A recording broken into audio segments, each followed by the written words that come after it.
Welcome back to the world of the WoW killer, because if there's one constant in the entertainment industry, if you're popular, everyone wants you dead. There was a lot of high hopes for this title, expected to completely reinvent the MMO world with a new take on combat, a mature-themed environment, and a well-loved cult franchise. For the most part, it was well-received, and then Funcom did what they apparently do best: mishandle the launch, unable to keep up with the game's initial popularity, then unable to counter its many bugs at launch, and causing a rather sharp customer drop-off it was never able to recover from. My completely selfish initial vendetta against this game is stemmed entirely from the fact that my well-loved World of Warcraft guild at the time completely abandoned ship and set root in this game, only to return a couple months later. Now that the game has spent a good amount of time as a free-to-play, and Funcom has become a company that's currently developing my favorite title, let's see if we can't give this one a chance. This is the MMO Grinder, and it's time to look at Age of Conan.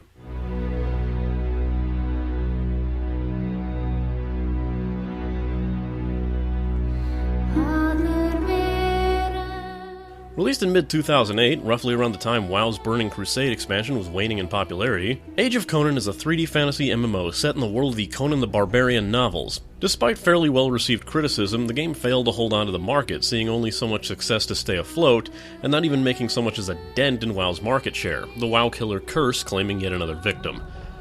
In Age of Conan, you play as the survivor of a shipwreck, a former slave branded with a mysterious mark and no memory of your past life. It's your job to forge a new life, reveal who you once were, and figure out what makes you, and apparently everyone else who's playing this game, so special. Let's see what life is like in the Age of Conan, and let's get this started.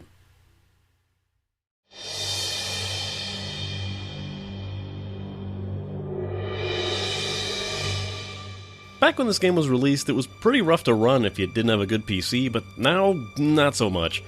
Regardless, the game looks okay, going for a more realistic style, and if you've played The Secret World, the general look of the characters remains quite similar, although the characters in Age of Conan aren't quite as expressive. To top the more realistic look of the game also features a much more brutal and violent aesthetic, with blood and dismembering of limbs and heads abound. And of course, the most noted feature of Age of Conan, the ability for female characters to walk around topless. And believe you me, people given that option are going to do it. Expect to see at least one character running around town stripped bare within your first 5 minutes of playing this game. Yeah, a bit of a pre-warning for this review, but I'm positive I managed to capture enough footage without this particular feature.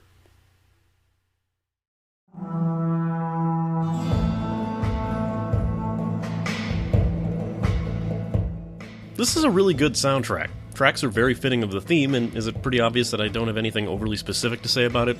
Okay, there's quite a bit of ominous choir singing, extended sections of bombastic soundtrack elements like horns, heavy drum beats. It really serves to intensify the battles. Well, that's mostly because, like a few other MMOs, there's music that plays once you've engaged in combat, and sometimes this track gets a bit loud. Like obnoxiously loud. You might be reaching for the volume if you haven't adjusted it already. Like the graphics, sound also goes for more realistic and impactful sounds. This game is also rife with voice acting, with all NPC conversations having dialogue trees fully voice acted to a competent degree. No really terrible reads, but the kind of occasional ham you might come to expect from Funcom, and a bit of harsh language. Not The Secret World harsh, but there's some rather tactless language being thrown around altogether. It's a solid game all around sound-wise, but nothing really sticks out as remarkable or terrible.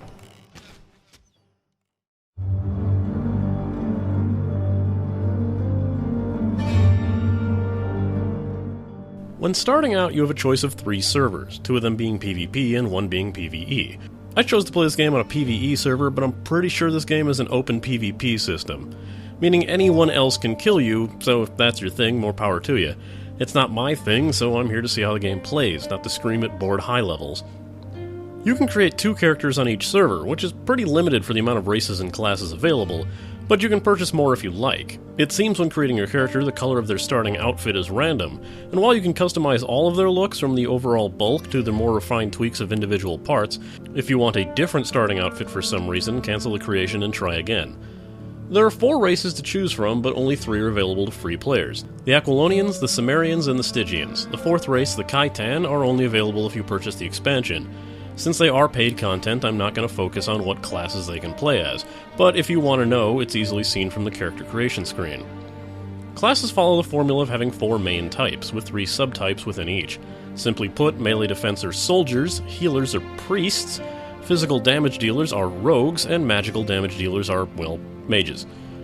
Within the soldier classes are the Guardian, a straightforward tank, the Dark Templar, a magic-enhanced fighter, and the Conqueror, who can support their party with auras and buffs. Aquilonians and Cimmerians can be any soldier class, while Stygians are locked out of all of them. Priest classes contain the straightforward healer Priest of Mithra, only available to the Aquilonians, the Tempest of Set, a damage-focused but still able to heal priest and only available to the Stygians, and the Cimmerians have the ability to become the Bear Shaman, a nature-focused buff granter. Rogues contain both melee attackers in the form of barbarians for heavy damage and assassins for stealth and damage. Rogues may also be rangers, giving them access to many bow abilities. Aquilarians can be all three rogue classes, Cimmerians are limited to barbarians and rangers, and Stygians can be assassins or rangers. Finally, the mage classes, which are only available to the Stygians and the paid race Khitan, consisting of fire and minion-based demonologists, demon-transforming heralds of Zotli, and ice and undead-focused necromancers. Once you've created your character, race, and class, the ship crashes and you're taken to the game's first cutscene and tutorial story. Most tutorial directions will come in the form of long, wordy tooltips that will consistently pop up. While much of the game is pretty self-explanatory, there's a lot more that will take some understanding, so do not be afraid to read up on something if it's not making complete sense to you. The game follows standard WASD movement and target and click combat, with a bit of a twist that I'll explain shortly. Oddly, the strafe keys are defaulted to Z and C, and while there is a reason for that, it's too odd for me to enjoy, so you might want to switch those up. Hold shift and you can sprint with a visible stamina gauge. Hold X to block and double tap while in combat to dodge. Now, here's what separates Age of Conan's combat from other MMO games. Not by much, but it's something. There's something in the game known as zone defense or the shield system. When you're attacking an enemy, you'll see a few small shields around the enemy that you're fighting. During the fight, these shields might shift around, stacking on top of each other or leaving one side completely unshielded. You might also notice that you have 3 buttons that do basic attacks, each one marked with an arrow, upper left, up, and upper right. Attack in the right direction and you'll do far more damage if you attack an unshielded portion, and far less damage if you attack somewhere with 2 or 3 stacked shields on it. Keep in mind your combo attacks also attack in a certain direction, so make sure you remember what direction they attack from so you don't waste a powerful move on a fully shielded area. As PvE is concerned, enemies tend to shift shields around to the areas that they're most often being attacked. A sound strategy is to use this to your advantage by attacking the same area over and over again with a basic attack to force the enemy to shift their shields and leave an area unprotected that you can use a combo ability on with full force. You also have this shield system, defaulted to giving you 1 shield in each direction, and you can shift your personal shields to one area by holding Control and pressing a directional attack button to select that shield, and then another key to shift over that particular shield to that direction. Or you can hold Control and double-click a directional attack to shift all of your shields to one direction instantly. Even looking at an enemy you're facing can give you a clue to how they'll attack, as a soldier with a sword in his right hand is more likely to attack you on your left side. It's a clever, deep system that separates the game ever slightly from the standard stand-and-hack formula. Later on in the game, you gain 2 more directions that you can attack from, which will default to Q and E. You'll find your hotbars are extremely limited, allowing you only 1 with hotkeys and 2 others that would require clicking to activate the skills on them. You can move these hotbars where you see fit, using attacks and items that you use most often to the hotkeyed bar. During combat, you even have a chance to showcase this game's more gory side by randomly performing a fatality finisher, which will turn the screen red, give a zoom-in effect, and usually play a quick scene, like your character lopping off the enemy's head, or impaling them on your blade. Getting a fatality is completely random, and after one is performed, you gain a regenerative boost to your stamina. Fun fact, enemies can perform fatalities on you as well. Which I guess might be a good time to mention the death penalty, which is surprisingly simple. Once you're killed, you're sent to your nearest respawn point, if you aren't revived. Before level 10, there is no penalty to doing this, but afterward you'll leave a tombstone behind where you were killed. When you respawn, you gain a debuff that weakens you and lasts for 30 minutes and stacks up to 3 times with each time you're killed. Retrieve your tombstone or tombstones and the debuffs are removed. Being killed by another player in PvP mode will not cause you to incur a death penalty. When you level up, in addition to automatically gaining a stat boost, you'll gain points to spend on skills, which allow you to augment your non-combat abilities, like how fast you run when you're sprinting, your speed of climbing, how stealthed you are, if you have the rogue hide ability, and so forth. After level 10, you gain feats which allow you to augment individual combat abilities, like upgrading your attack damage with certain skills or weapons. Some levels will also automatically grant you new combos to use. Loot doesn't tend to drop too often in this game, and a lot of it is vendor junk, while others are possibly unusable by your class. Inventory space is painfully limited as well, and oddly, I didn't notice anything to extend it in the cash shop. It's quite possible you can get more slots through in-game means, but I didn't find any way to do it as far as I got into it. It wasn't that far, I'll admit it. I still put a bit of time into this one, but yeah, it's gonna be one of those episodes. I await your rage. If you end up losing a quest reward due to this limited inventory, it seems you have a shot to get it back by turning in another quest. You have two tabs for your equipment, Power and Vanity. Power equipment will apply any stats on it to your character, but if you like the look of your old armor piece, you can place that armor piece in a Vanity slot instead to apply the look, not the stats, to your character, overriding the look of that particular power piece. There is no penalty to doing this, and you can equip and unequip Vanity equipment at will. This is a great system for role players, or perverts looking to have their female character wear the skimpiest outfits possible. I find the fact that quest conversations actually matter, and if you don't choose the correct options when speaking to an NPC, you might dismiss the quest altogether, or make it so the NPC doesn't present the quest to you.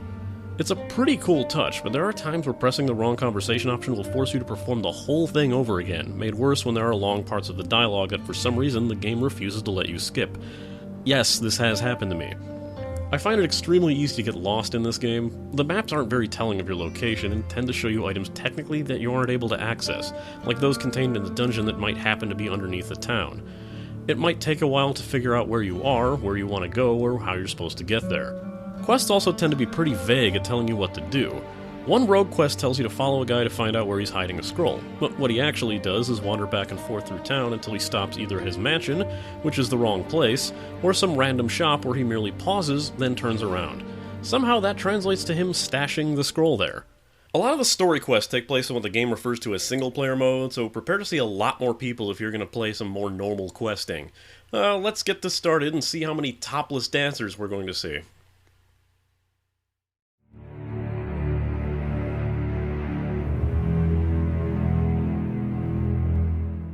So, yeah, as I was saying, there's a single-player mode and a multiplayer mode. During your early quests, you'll be asked to speak to a certain NPC in town who will switch you between these two modes. Story mode quests available in single-player are long chains of events that you perform every 5 levels or so, usually very story-heavy and goal-oriented, while multiplayer quests are freaking everywhere! Like, seriously, trip and fall and you'll hit an NPC with 1 to 3 quests to send you on. These quests range from simple find the area quests to kill everything that ever lived quests, asking you for kill totals of 50 or drop collections of 30 before they'll complete. It's things like this where I'd highly advise grouping up with others to speed things along, or the whole thing starts to feel like a slog really fast. Why didn't I include that information in gameplay? I don't know, I was getting bored. This is another MMO with a tagging system, as landing the first hit on an enemy grants all credit for the kill to that person and their party. It's all the more reason to group up, as enemies occasionally aren't all that plentiful for the amount they want you to kill. It's easy to tell which enemy has been tagged, as a small padlock icon will appear next to their health bar when you have them targeted. You know, you'd really expect this game to be crawling with obnoxious, shameless people. Sure, there's no lack of topless girls running around town trying to spam the hug emote on other players, but for the most part, people seemed decent and helpful. There wasn't much talking to be had, but people seemed willing to assist you in a fight despite complete lack of a reward to them. However, there wasn't much grouping going on beyond the few people looking in Group Finder feature. However, there is an active amount of people looking to recruit for their guild, many of them being RP guilds, and ERP, but yeah, that's to be expected. Guilds even have the ability to build entire cities for themselves, so there's a lot of good reasons to join one with the right group of people if you're into this game. Of course, I can't speak for how things are in PvP servers. Feel free to let me know about that one.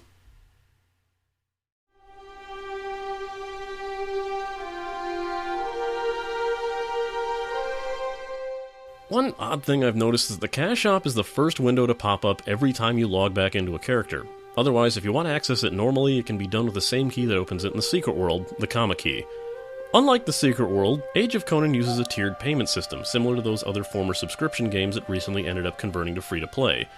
If you choose to subscribe to the game, you unlock a lot of the restrictions that you would normally have to purchase individually, the most notable being the ability to gain levels while offline as long as you have a high enough level character, as well as the ability to create 8 characters per server.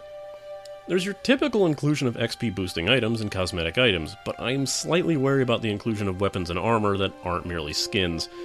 While I never felt painfully underpowered when playing the game, the fact items with good stats are purchasable from the cash shop always irks me, and gives the game a bit of a pay-to-win vibe. I'm not positive how the inclusion of these items affects the PvP aspect of the game, but they're there and it's something to consider. One thing I noticed is that the game's expansion is unlockable in the cash shop. It goes for roughly $15, which isn't all that bad as expansions go. If you burnt through all the original content, or at least want to play as a Kaitan, consider picking this up at the very least.